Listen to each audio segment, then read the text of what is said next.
Hey YouTube, JP here with Refined Gaming, and I am here with. Andy Eppard.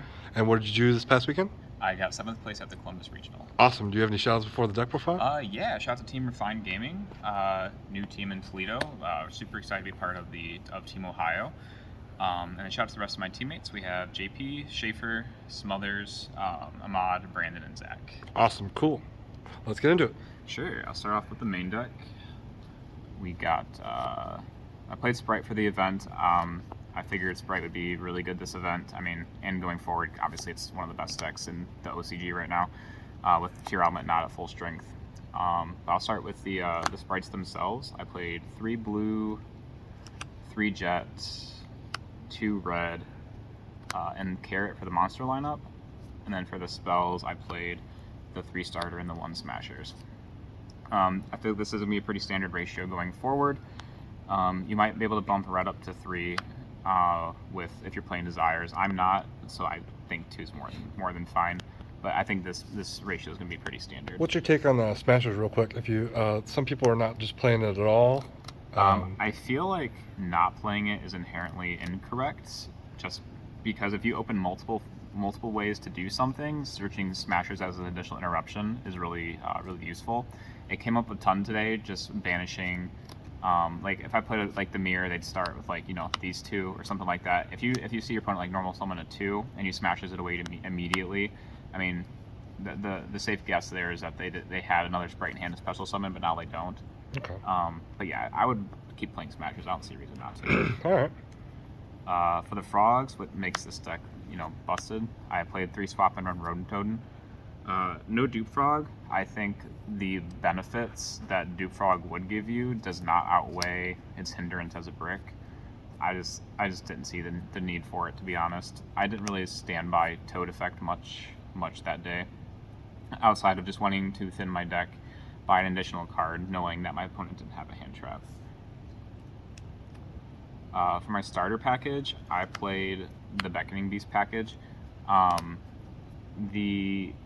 Moving forward, I don't know if I'm going to keep playing this package. I do like it still, as it's a double normal summon instead of a special summon like Diva, which is more of a hand trap magnet.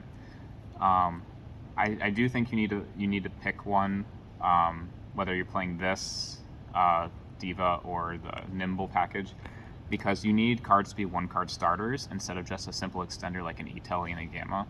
E-Telly and a Gamma doesn't full combo by itself, so that's why I prefer a starter package that does full combo by itself. The reason I picked this one, most specifically, was because it played through a window the best, because it's 2 normal summons. But outside of that, I think you could really pick any of the 3. I just liked this one the best for this event. right. For going second cards and hand traps, we have 3 Ash, 3 Droll, 3 Dark Ruler. 3 Crow. What did I say? You said Droll. Oh, Crow. Yeah, I meant Crow, not Droll. It's all right. 3 TTT, and 3 Imperms. I actually really enjoyed this lineup. I don't know how much I would change in the future, except maybe take out the TTTs. They were really good, but moving forward in the format, I think this card and Droplets and Mine and things like that will become a lot more popular, and this card won't be as good or as prevalent. It actually functioned more as a going second card than a going first card. Would you suggest maybe like Crossout or like Valor or something? I'm not a huge fan of Crossout, because you have to play so many different targets. Now, if I wanted to play Crossout, I'd play Crossout and like a bunch of 2-ofs of everything, including like a Ghost Ogre. So that might be something worth playing in the future. Right now, I like the list the way it is. This would be the card that probably came out first. All right. And then for the last of the utility cards of the deck, I played 3 Pot and Called By. I think you have to play Pot in this deck. It was actually busted all day. So every time I resolved Pot, I think I won that game. So Pot's really good, and then this card, Obligatory, should be banned. It's really good. How often did you banish 3 or 6? 6 every time, unless it was past turn 1. Okay. We'll go into the extra deck first, or second. And is it even 40? It is an even 40. Yep. Okay. 2 Gigantic, 2 Elf, and the Toad. Again, this is pretty standard. Maybe a third one of the Elf. I don't know what I'd cut yet. I'm sure I could easily find something to cut, but moving forward might play a third elf, but these I think will stay the same. And then the Zeus package, the Cavalry Downer Zeus. This has to stay in. I don't think I'd play anything else. The Zeus came up a ton today, especially when paired with Dark Ruler, so definitely going to keep playing that moving forward. This guy, Oni Bamaru, he was good when he was good, but he was really just a banish for pot. Same with Cat Shark.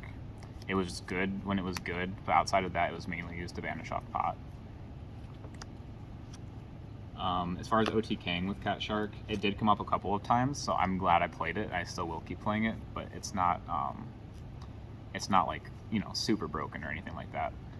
And then for my links, I played the Almirage, the IP, the Dark, the Unicorn, and the Underworld Goddess.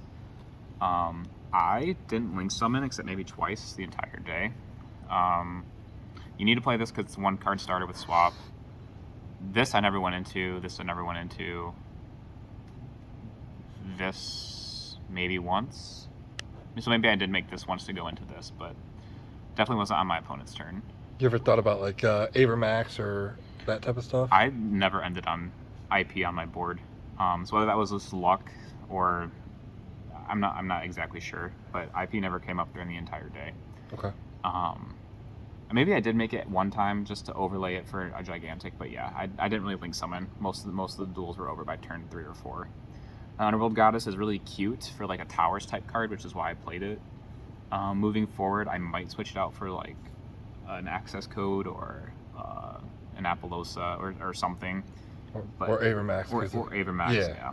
But this just outs like Towers type cards, so it's kind of good with this deck because you can put a lot of small bodies on board and just link off immediately. Right. And then for the side deck, going second cards, there was Pinkertops, 3 Evenlys, and a Red Reboot. I can't say how good this was. I didn't see it. Evenly was absolutely busted. It's one of those cards that's good in theory, but usually not in practice. But this day at the regional, it was good in practice. I definitely don't regret playing it at all. I think it was super, super good. And then Red Reboot, same as Pinkertops. I didn't see it, so I couldn't really tell you how good it was. I mean, these two cards are always good, so probably going to keep playing them moving forward, but we'll see.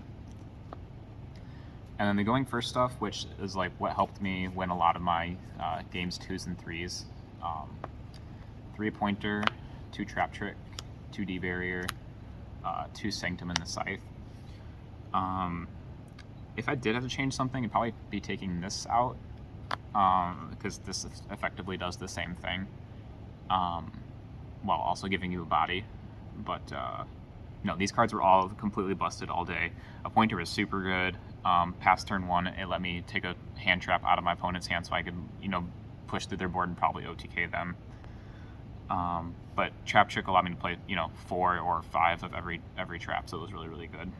Didn't you say you maybe take out one of those for a Duster?